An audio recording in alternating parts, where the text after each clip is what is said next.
Akkam jirtu kabajamtoota hordoftoota jaalal dhugaa nagaa fi fayyaan bakkuma jirtanitti isiniif haa ta'u isiniin jedha. Har'a kan laallu dhiirri jaalala keetiin qabame jiru, dhiirri jaalallee kee ta'e, dhiirri dubartii tokko jaalatu hicitii gonkumaa sitti himne qabaa. Hicitiin kun hicitii afur baay'ee barbaachisoodha. Jaalala keetiin qabame osoo jiraatillee jaalala keessa jiruu gammachuu keessa osoo jiraatanillee hicitii arfan kana gonkumaa yoomiyyuu sitti himu. Hicitiin arfan kun maal fa'a? Maaliif sitti himne? Yoom sitti hima? Ati akkamitti irra beekta? Gaafii kan hundaa hanga dhumaatti akkana wajjin turtan kabajaan isin gaafadha.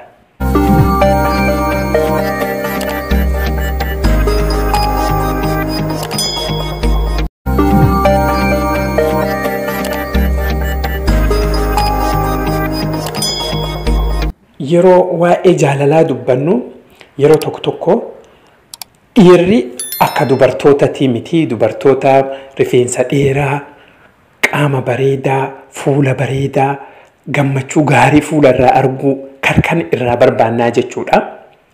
Yookaan ammoo kan qabaachuu qabanii jechuudha. Ammoo yoo gara gaafii jaalalaa, gara jaalalaa ka dhiira dhufne dhiirrilleen amal uf danda'e amala biraa mul'isaa jechuudha. Amaloonni kuniin iccitii ofii qabachuu, jaalala keessatti waan ofii kan ol keewwachuu haala adda ta'een amala dubartiitirraa nutti mul'isaa jechuudha. Wantoonni dhiironni amala addaa kan yookaan ammoo iccitii ofii kana ittiin mul'isan wantoonni kunniin maal fa'aa? Wantoonni yookaan ammoo dhiirri jaalala keessatti akka iccitii qabatu kasitti himne osoo jaalala keessa si wajjin jiraatellee iccitiitti of keessa qabatu maal fa'aa jennee wantoonni dhiirri jaalala keessa si wajjin osoo oofaa jiraatellee sitti himne iccitiin inni sitti himne tokkoffaan yeroo ati waa baay'ee naa gootu, yeroo ati waa na gargaartu, yeroo ati dabarsitee ofii kee humnaa ol naa kennitu jaalalli kan kee narraa hirdhataa jedhe sitti himu. Tokkoffaa kan jechuun maal jechuudha? Yeroo waa baay'ee kennituuf, yeroo dhiiraaf jettee miidhamtu, yeroo waan kan kee kennuufi qabdu fakkeenyaaf yeroo itti kennuufi qabdutti dabarsitee osoo yeroon sun hin gahin ka kennituuf taatee fedhii sun geeffannaan dhiibba jaalalaa yookaan ammoo harkifamuu jaalalaa duraan si wajjin qabsuni dhiirri sun guutumaa guututti hin dhabaa jechuudha. Garuu kana afaaniin baasee sitti himu kun hicitii miira isaa keessa jiru. Kanaafuu dubartoonni jaalala dhiiraaf yoo kennitan of eeggachaa waan tokko laallachaa godhuu qabdan malee ammoo ani kan barbaadu kan naan kennini jedhe sitti hin dubbatu. Ati fakkeenyaaf wal qunnamtii saalaa osoo yeroon hin gahin osoo waan qabatama tokko hin godhin yoo wajjin ciiftee wal qunnamtii saalaa sun geeffannaan sirraa dheessuu danda'a jechuudha. Kanaafuu daftee jalbuunaan dhiirri kun waan barbaade sirraa geeffate achi booda ani sin barbaaduu siin jechuu danda'a. Garuu kana sitti himu. Kun hicitii keessa isaa jiru amala dhiira jaalalaan qabamee keessaa tokko jechuudha. Inni lammaffaan dhugaan jirtu icitiin jaalalleen kee ka dhiiraa osoo beekuu of keessa qabatee kasitti himne lammaffaan yeroo ati osoo isa agartuu isaa lakkifte fakkeenyaaf waan inni naa godhu jedhu godhuufi diddee yookaan ammoo osoo isa agartuu ifaatiin ignore jedhama. Afaan Oromootiin lakkiftee jechuudha. Waan agartee inni siin jedhu diddee yookaan ammoo isa osoo agartuu bir dabartee yookaan ammoo tuffattee miira isaa tuqxee ka jettu taate innis amala akkasitti mul'isu sitti himu. Garuu sitti mul'isaa jechuudha. Karuma kamiinuu amala atitti mul'ifte sun, amala atitti lakkifte sun waan ati sila isaa godhu barbaaddu kaati lakkifte sun dhiirri sunis akkuma sun deebisee si godha.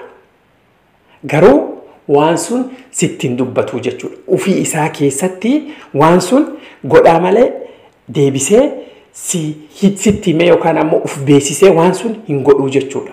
Kanaafuu dhiira miidhuu yookaan ammoo osuma agartanii jaalala keessatti akka inni si kadhatu yookaan akka inni siif jedhe kufuu waan garaagaraa godhu ofirraa lakkisuu qabdanii jechuudha dubartoonni. Wantoonni dhiirri jaalala keessa iccitii jaalala keessa jiranii garuu yeroo ati goote yookaan ammoo akka iccitii qabatanii kasitti himne kasadaffaa akka kabajju akkatini akka kabajaa kennituuf akkatis deeggartu akkati jaalallee isaa bareeda taatuuf fedhaa malee akkatini hin kabajne yookaan ammoo waan inni jedhu lakkiftuu yookaan ammoo dhiira biraa dhayxee bira yookaan dhiira biraa is bira dhayxee hammattu hin barbaadu jechuudha. Dhiirri jaalala keessa si wajjin jiru tokko garuu waan kana fedhii kana dabarsee afaanii sitti hin dubbatu jechuudha. Kanaafuu atini jaalallee kee duratti kabajaa dhoortee dhiira biraa wajjin akka biraa taatee jennaan dhiirri sunis amaluma badaa akkasii sun sitti mul'isaa jechuudha. Afaaniin garuu sitti hin dubbatu. Iccitii keessa isaati kun amaloota dhiira hundaati jechuudha. Kanaafuu dhiira miidhuurraa akkuma duratti isiniin jedhe dhiira waan badaa irratti godhuurraa of qusachuu qabduu jechuudha. Shamarroon hadhumaatii fi inni arfaffaan jaalalleen kee osoo si wajjin jiru iccitiin inni sitti himne ka arfaffaa wajjin falmii dheeraa hin geggeessin gonkumaa. Isa wajjin falmii dheeraa geggeessite yeroo sun si deebisaa jechuudha. Kanaafuu ammoo waan kana sitti himu yeroo ati isa wajjin falmii dheeraa geggeessite innilleen haalum suniin falmii akkasii si wajjin godhuufi fedhiin itti uumamaa jechuudha.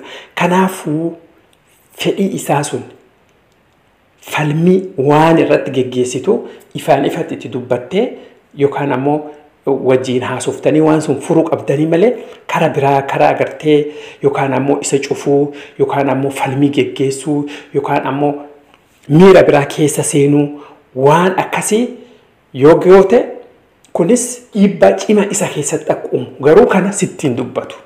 Kun hunduu waan deemee jaalala keessan booressu ta'aa jechuudha.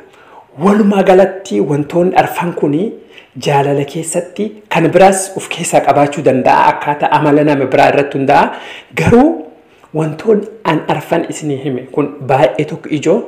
Kanaafuu jaalallee keessan miidhuu yookaan ammoo waan biraatti yaaduu irraa of qusadhaa isiniin jedha. Ammoo viidiyoo har'aarraa waan gaarii akka barattan abdii guutuun qaba. Namoota chaanalii kanaaf haaraa taatan subscribe gochuun dagatinaa. Yaadota akkanaa gorsoota akkanaa jechoota akkanaa babbareedoo kan chaanalii kanarraa argattanii subscribe godhaa. Viidiyoon kun isinitti tole mallattoo like jettuun tuqaa. Viidiyoo lamaan iskiriinii irratti isinii ba'u kan ammoo yoo hin laalin laalaa hanga viidiyoo biraatiin wal agarrutti nagaan.